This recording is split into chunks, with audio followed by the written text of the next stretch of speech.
Tales Movie Life, episode 58. This week I'm reviewing Elysium, the new movie starring Matt Damon from the writer and director of District 9. First off, I want to preface this by saying District 9 is one of my favorite movies of the last 10 years. I think it's one of the most original and brilliantly made and satisfying movies I've seen in a long time. So if you're like me and you go into this movie thinking constantly of District 9, you will probably be disappointed. That said, don't do that if you can, because it's a pretty good movie.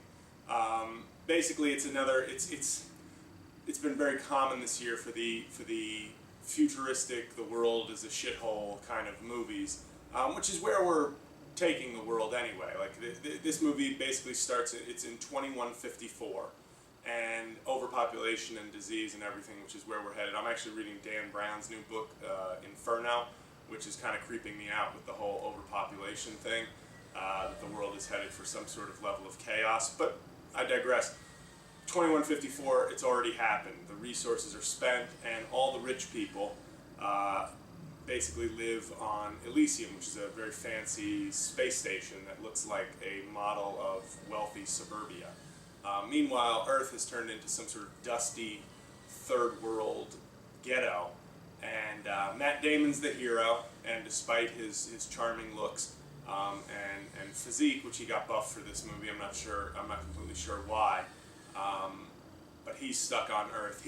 And basically, as the movie goes on, he is involved in a workplace accident, which is just more of kind of the class-based struggle, where everybody on Earth is basically turned into either a criminal or some sort of menial manual laborer. And he gets involved in a workplace accident and basically is on a time clock towards death and has to get to Elysium. Because in Elysium, you sit in a tanning bed and it cures all diseases. That's how great the future is for rich people, which is only kind of an extension of what it is today. If you're wealthy, look at Magic Johnson. The guy's been living with HIV for blah blah years, and now more people can. But there were plenty of people still dying in the 90s of HIV-related illnesses, while Magic Johnson was, as the South Park joke goes, injecting cash into his veins. So this is just an extension of that, and I think it's a very well thought out vision of the future.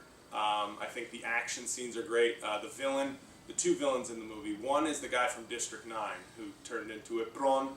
That was an inside joke. If you haven't seen District 9, that probably just sounded weird what I just did. The main villain is Jodie Foster, who looks great, and great calves, by the way.